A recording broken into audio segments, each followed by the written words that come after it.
Dear student, आज हम लोग पढ़ने वाले हैं एक्सरसाइज 3.2 प्रश्नावली 3.2, जिसमें आज हम लोग पढ़ेंगे कि यदि हमको दो समीकरण दिए हुए हैं, दो चरों वाले रैखिक समीकरण युग्म दिया हुआ है, तो उसको हम अगर ग्राफीय रूप में दर्शाएं या फिर बीजगणितीय रूप में दर्शाएं तो उनके क्या हल होंगे, कैसे होंगे, वो सब हम लोग पढ़ेंगे। इससे पहले अगर आपने हमारे चैनल को सब्सक्राइब नहीं किया है तो प्लीज सब्सक्राइब कर लें और ज्यादा से ज्यादा अपने दोस्तों को वीडियो शेयर करें ताकि वो भी पढ़ सकें। तो चलिए शुरू करते हैं वीडियो।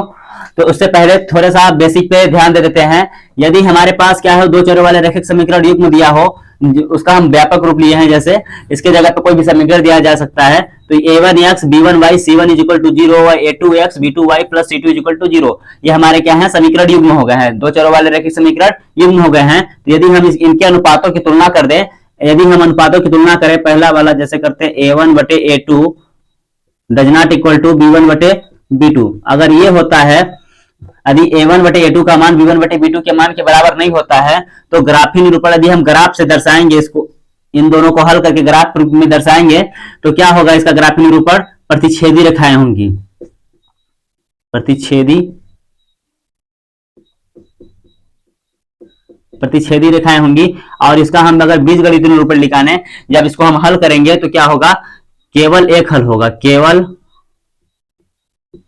एक हल या फिर अद्वितीय हल, अद्वितीय हल होगा, ठीक है। और इसका समीकरण युग्म क्या हो जाएगा, समीकरण युग्म इसका क्या होगा, संगत होगा। तो इसको ध्यान देने वाली है, ऑब्जेक्टिव इसी से बनते हैं, ठीक है। और दूसरा कंडीशन होता है इसका, यदि a1 बटे a2 बराबर हो b1 बटे b2 बराबर है c1 बटे c2, क्या हो, अगर तीनों मान अगर बराबर आ जाते हैं तो रेखा, अगर ग्राफीय निरूपण में हम लोग दर्शाते हैं, इसका ज्यामितीय निरूपण दर्शाते हैं, तो रेखाएं क्या होती हैं, संपाती होती हैं, रेखाएं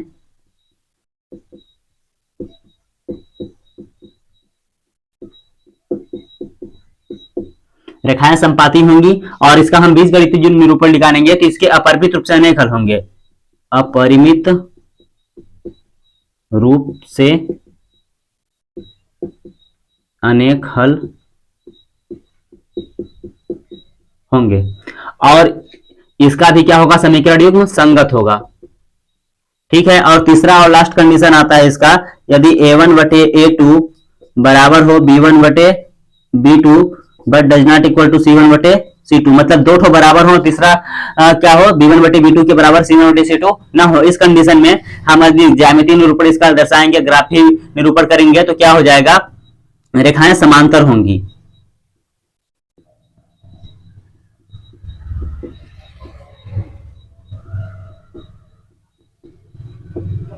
रेखाएं समांतर होंगी। और इसका क्या होगा, कोई हल नहीं होगा। यदि हम बीजगणितीय निरूपण करेंगे, यदि विलोपन या प्रतिस्थापन जब हल करेंगे, तो इसका कोई हल नहीं होगा, कोई हल नहीं होगा, ठीक है। और ये क्या हो जाएगा, समीकरण युग्म इसका क्या हो जाएगा, असंगत होगा। तो इसको आप नोट कर लीजिए, ऑब्जेक्टिव की दृष्टि से बहुत ही इंपॉर्टेंट है और इसका उपयोग कैसे करना है अभी हम एक्सरसाइज 3.2 में देखेंगे, तो इसको नोट कर लीजिए।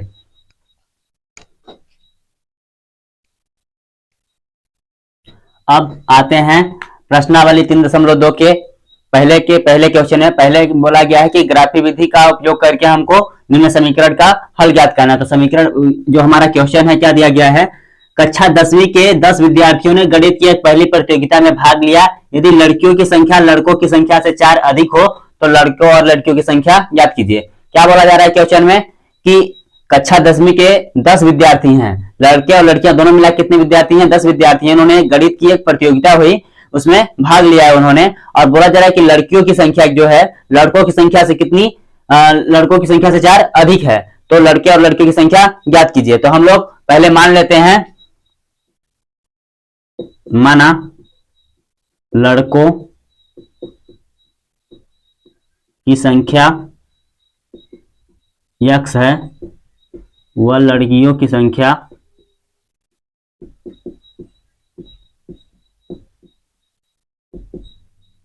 y है, ठीक है। तो हमारा पहला समीकरण क्या बन जाएगा, पहले तो दिया जा रहा है कि लड़के और लड़कियां दोनों मिलाकर कितने हैं, 10 हैं, तो लड़के और लड़कियां दोनों मिला के 10 हैं, तो x plus Y is equal to कितना हो जाएगा 10। यहाँ पे लिख लेंगे प्रश्नानुसार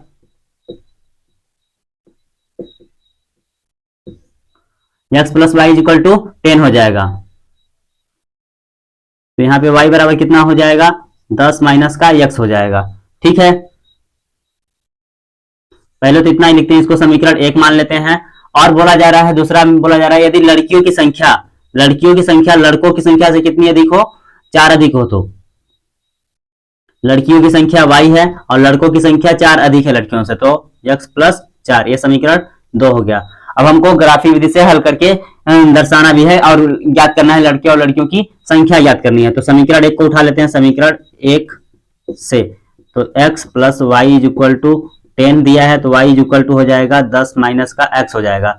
अब x बराबर हम लोग 6 ले लेते हैं, 6 लेने पर तो क्या हो जाएगा y इज इक्वल टू हो जाएगा 10 माइनस का 6, तो y इज इक्वल टू आ जाएगा 4।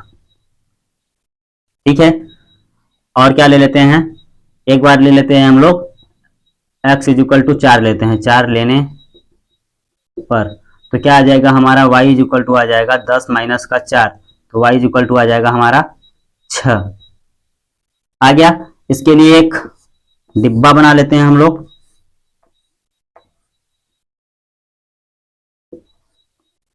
यहाँ पे हम लोग कितना लिए हैं, x इज इक्वल टू लिए हैं 6, x इज इक्वल टू 6 लिए तो y बराबर आया है 4, और x इज इक्वल टू 4 लिए हैं तो y बराबर आया है 6 आया है।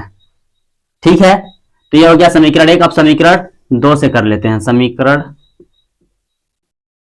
2 से y इज इक्वल टू हो जाएगा हमारा x प्लस 4, यही दिया है समीकरण 2। अब हम लोग ले लेते हैं x इज इक्वल टू 2 लेने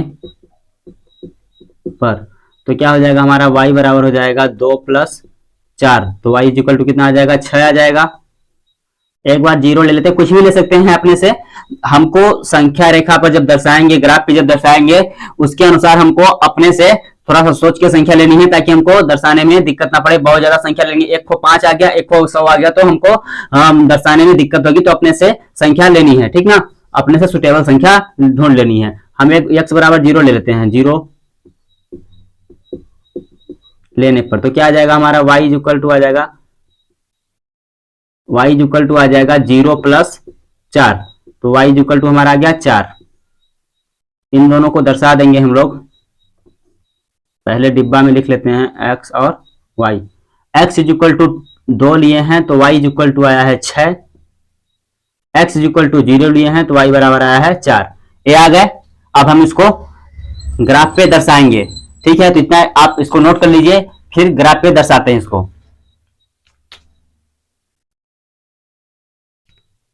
तो ये हमारा ग्राफ है, अब हम इस पे दर्शा देंगे। पहला समीकरण हमारा क्या था, ये था x is equal to 6, x is equal to 6 यहाँ पे है, और y इज इक्वल टू 4 यहाँ पे है। इसके लिए यहाँ पे बन जाएगी बिंदु, ए बिंदु हो गई, कितने को दर्शा रही है 6 और 4 को दर्शा रही है। ठीक है, और x पे 4 यहाँ पे है और y पे 6 कुछ यहाँ पे दर्शाया जाएगी। किसको दर्शा रहा है, ये 4 और 6 को दर्शा रहा है। इन दोनों बिंदुओं को मिलाते हुए ऐसे हम लोग एक रेखा खींच देंगे। अब दूसरे को मिलाते हैं, x पे 2 यह है हमारा, y पे 6 यह है हमारा,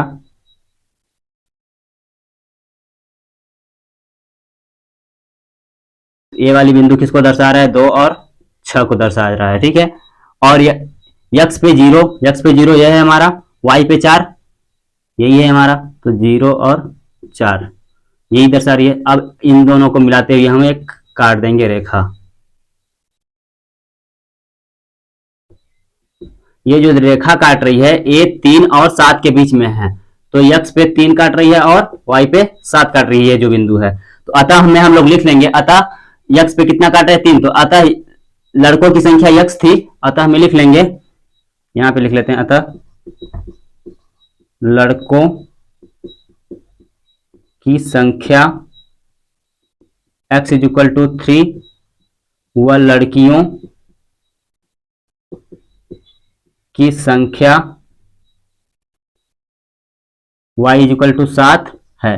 हमको पता चल गया कि लड़कियों की संख्या कितनी है, 7 है, और लड़कों की संख्या कितनी है, 3 है। ठीक है, और कुल विद्यार्थी कितने हैं, 10 हैं, तो इसको नोट कर लीजिए आप।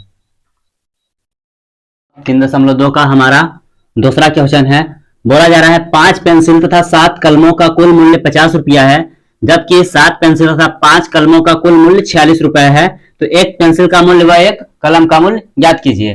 तो हम सबसे पहले इसमें एक पेंसिल का मूल्य और एक कलम का मूल्य मान लेंगे, ठीक ना। एक पेंसिल का मूल्य मान लेंगे x रुपए और कलम का मूल्य मान लेंगे y रुपए। तो मान लेते हैं हल में, माना एक पेंसिल का मूल्य x रुपए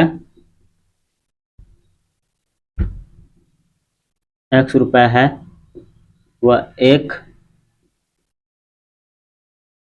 कलम का मूल्य y रुपए है, ठीक है। मान लिए x और y मान लिए।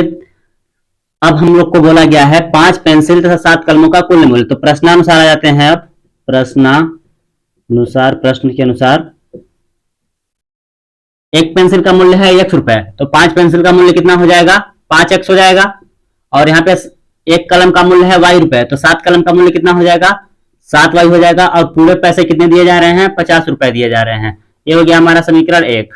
और फिर बोला जा रहा है कि 7 पेंसिल तथा 5 कलम, तो 7 पेंसिल का हो जाएगा 7x प्लस का 5y इज इक्वल टू 46 रुपए कुल पैसे दिया जा रहे हैं। हो गया समीकरण हमारा 2 हो गया, ठीक है। तो ये हमारे समीकरण 1 और 2 हो गए। अब तो पहले ले लेते हैं समीकरण 1। समीकरण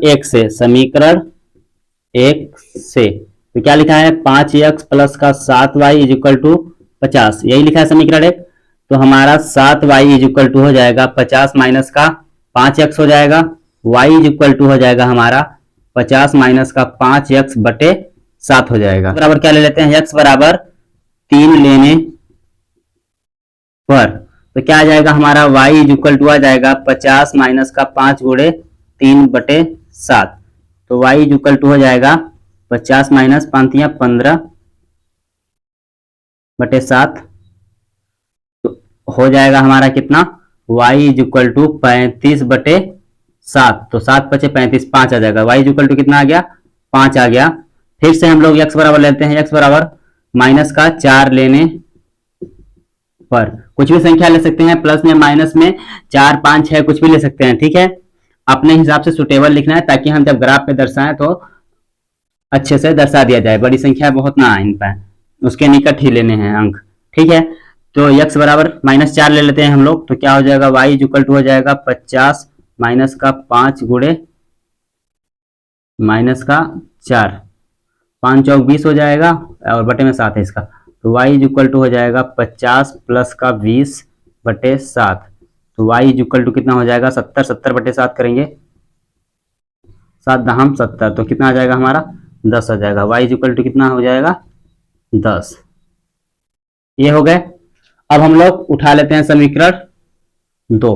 तो समीकरण 2 से, समीकरण 2 क्या है, 7x प्लस का 5y इज इक्वल टू 46, तो हो जाएगा 5y इज इक्वल टू कितना हो जाएगा 46 माइनस का 7x हो जाएगा, y इज इक्वल टू कितना हो जाएगा 46 माइनस का 7x बटे 5 हो जाएगा। अब x बराबर मान लेते हैं, x बराबर कितना ले लेते हैं, 3 लेने पर, 3 ले लेते हैं, 3 लेने पर, तो y इज इक्वल टू आ जाएगा 46 माइनस का 7 गुणे 3 बटे 5, तो y इज इक्वल टू हो जाएगा 46 माइनस का 7 21 हो जाएगा बटे 5, तो कितना बच जाएगा, y इज इक्वल टू 6 में से 1 गया 5, 4 में से 2 गया 2, 25 बटे 5 हो जाएगा, तो 50 25 5 आ जाएगा। y इज इक्वल टू कितना आ गया 5, ये हो गया। फिर x इज इक्वल टू ले लेते हैं, x is equal to minus का 2 लेने पर, तो क्या हो जाएगा, y इज इक्वल टू हमारा y इज इक्वल टू हो जाएगा 46 माइनस का 7 इंटू माइनस का 2 बटे 5, तो y इज इक्वल टू कितना हो जाएगा 46 प्लस का 7 दूनी 14 हो जाएगा ये बटे 5, तो 46 इज इक्वल टू ये हो जाएगा 6 4 10 के शून्य हाजिर है 1 5 1 6 60 बटे 5, तो y इज इक्वल टू हो जाएगा हमारा 60 भागे हम 5 दे देंगे, 5 एक कम 5 हो जाएगा और ये बचेगा 10, तो 5 दूना 10, 12 पंचे 60 होता है, तो यहाँ पे आ जाएगा 12 आ गया। और जो पहला समीकरण था, पहला समीकरण के लिए कोष्टक बना लेंगे हम लोग और इसमें उसके मान को लिख देंगे x और y। x is equal to कितना लिए थे, 3 लिए थे, तो y इज इक्वल टू कितना आया था, 5 आया था। ठीक है, x is equal to minus का 4 लिए थे, तो y इज इक्वल टू 10 आया था। ये समीकरण 1 के लिए है। और समीकरण 2 के लिए भी बना लेते हैं ऐसे ही।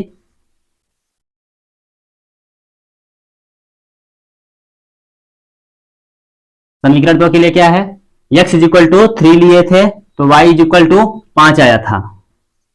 x is equal to minus का 2 लिए थे, तो y इज इक्वल टू 12 आया था। समीकरण 1 और 2 दोनों के लिए कोष्टक में हम लोग मतलब सारणी बना लिए हैं। ठीक है, अब इनको हम ग्राफ पे दर्शा देंगे। तो इतना आप नोट कर लीजिए कैसे कैसे लिखना है, पहले इसको फिर ऐसे लिखने हैं। ठीक है, फिर इसके बाद नीचे लिख लेंगे। आप चाहे तो इस समीकरण को लिखने के बाद भी ऊपर वाले को लिख सकते हैं और इसके नीचे इसको लिख सकते हैं। ठीक है, इसको नोट कर लीजिए, फिर दर्शाते हैं ग्राफ पे। तो ये हो गया हमारा ग्राफ और समीकरण 1 को दर्शाते हैं। x इज इक्वल टू यहाँ पे है 3, तो y पे कितना है, 5 है, तो इसके लिए a बिंदु हो जाएगी। एक इसको दर्शा रही है, 3 और 5 को दर्शा रही है। ठीक है, 3 और 5 को दर्शा रही है। और क्या है, x is equal to minus का 4, या x is equal to minus का 4 a है, और y पे प्लस का 10, तो a कुछ यहाँ पे आ जाएगा। हाँ, यहीं पे आ जाएगा। ठीक है, एक इसको दर्शा रहा है, माइनस का 4 और 10 को दर्शा रहा है। अब इन दोनों को मिलाते हुए एक सीधी रेखा खींच लेंगे। आप स्केल से मिलाइएगा, एकदम परफेक्ट आएगा। ठीक है, अब समीकरण 1 को इस पे दर्शा देंगे कहीं पे, और यहाँ पे समीकरण 2 को लिख देते हैं। समीकरण 2 को दर्शाते हैं, क्या है, x इज इक्वल टू 3 है। ठीक है, y इज इक्वल टू 5 है, 3 5 यही काम करेगा, 3 और 5। x पे माइनस का 2 है, माइनस का 2 a है, और y पे 12, मतलब कि a वाली संख्या यहां पे कुछ होगा। ये कितना को दर्शा रहा है, माइनस का 2 और 12 को प्रेजेंट कर रहा है, माइनस का 2 और 12 को। अब इसको और इसको मिला देंगे,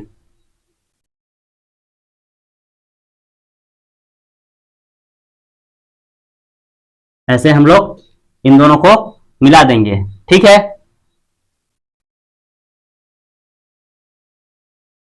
जो हमारा मिल रही है, जो बिंदु कॉमन पॉइंट मिल रहा है, जो बिंदु है 3 और 5 पे मिल रहा है, तो हम अतः में लिख लेंगे, अतः x पे 3 है और y पे 5 है, अतः तो x बराबर जो माने हैं, अतः एक पेंसिल कीमत, एक पेंसिल की कीमत या फिर मूल्य वही होगा, x बराबर कितना है, यहाँ पे 3 है ना, 3 रुपए है, और एक कलम की कीमत y इज इक्वल टू 5 रुपए है। ठीक है, आ गया समझ में। जो दोनों रेखाएं आपस में जहां पे काट रही हैं, जो कॉमन बिंदु है, यह है 5 और 3 पे काट रही है, तो 3 x पे है और y पे 5 है, तो x का मान हो जाएगा 3 और y का मान हो जाएगा 5। तो इसको आप नोट कर लीजिए। अब आगे बढ़ते हैं 3.2 के दूसरा के पहले क्वेश्चन की तरफ। दूसरा क्वेश्चन में बोला गया है कि अनुपातों की तुलना कीजिए, a1 बटे a2, b1 बटे b2 और c1 बटे c2 की तुलना करके बताइए कि निम्न समीकरण युग्म द्वारा निरूपित रेखाएं संपाती होंगी या फिर समांतर होंगी या फिर प्रतिच्छेदी होंगी। तो हमको बताना है, तो हम जो सारणी लिखाए थे, जो यहाँ पे बनाया हुआ था, उसी की मदद से हम लोग कर लेंगे। पहले इसकी तुलना कर देते हैं दो चरों वाले रैखिक समीकरण युग्म के व्यापक रूप से। तो लिख, इसको समीकरण 1 मान लेंगे, इसको 2 मान लेंगे। तो हल में लिखेंगे समीकरण 1 व 2 की तुलना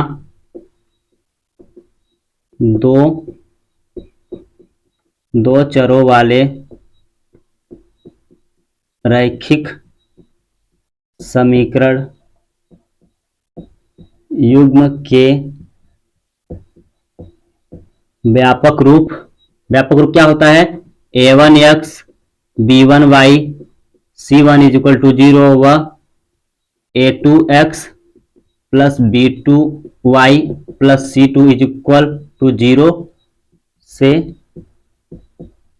करने पर तुलना कर देंगे समीकरण एक को दो की, तो हो जाएगा a1 बराबर क्या हो जाएगा? यहाँ पे a1 का मान कितना दिया है? 5 दिया है। b1 का मान कितना दिया है? माइनस का 4 दिया है। और c1 का मान कितना दिया है? 8 दिया है। यहाँ पे a2 का मान कितना दिया है? 7 दिया है। और यहाँ पे b2 का मान कितना दिया है? 6 दिया है। और c2 का मान कितना दिया है? माइनस का 9 दिया है। अब हम लोग अनुपातों की तुलना कर देते हैं। a1 बटे a2 निकाल लेते हैं। a1 बटे a2 क्या होगा? इसका 5 बटे 7 ही होगा, ये कटेंगे ही नहीं। और b1 बटे b2 जब निकाल लेते हैं तो क्या हो जाता है हमारा? माइनस का 4 बटे 6, तो ये हो जाएगा 2 दूना 4 3 दूना 6, तो माइनस का 2 बटे 3 आ जाएगा। c1 बटे c2 जब कर लेंगे तो हो जाएगा माइनस का 8 बटे 9 हो जाएगा, ये भी नहीं कटेगा। ठीक है, अब हमको यहाँ पे साफ तौर से दिख रहा है कि a1 बटे a2 का मान है 5 बटे 7 और b1 बटे b2 का मान है माइनस का 2 बटे 3, जो कि आपस में बराबर नहीं है। तो लिख लेंगे चूंकि यहाँ a1 बटे a2 does not equal to b1 बटे b2 है। इस स्थिति में हम आपको लिखा चुके हैं कि इस स्थिति में क्या होता है? रेखा समीकरण युग्म द्वारा निरूपित रेखाएं क्या होती हैं? प्रतिच्छेदी होती हैं। तो लिख लेंगे अतः दिए गए समीकरण युग्म द्वारा निरूपित रेखाएं क्या होंगी? प्रतिच्छेदी होंगी।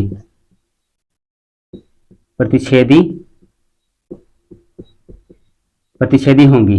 ठीक है, आ गया समझ में? क्या करना है? बहुत ही सिंपल सा है। a1 बटे a2 का, b1 बटे b2 का, c1 बटे c2 का हमको मान लिख देना है समीकरण में से और उसकी अनुपातों की तुलना कर देनी है। और यहाँ पे देखना है कि a1 बटे a2 का मान b1 बटे b2 का मान के बराबर है या फिर तीनों बराबर है कि नहीं। अगर ऐसा स्थिति है तो इसके लिए क्या होता है? निरूपित रेखाएं, समीकरण युग्म में निरूपित रेखाएं प्रतिच्छेदी होती हैं। अगर तीनों बराबर होते हैं तो क्या होता है? समपाती होती हैं। और दो ठो बराबर हो, a1 बटे a2 बराबर b1 बटे b2 हो और तीसरा c1 बटे c2 बराबर ना हो तो क्या होता है? समांतर होती हैं। तो इसको आप सारे में लिख चुके हैं, तो इसको आप नोट कर लीजिए। ठीक है, इसका दूसरा और तीसरा क्वेश्चन हल करते हैं जल्दी से, तो इसको नोट कर लीजिए।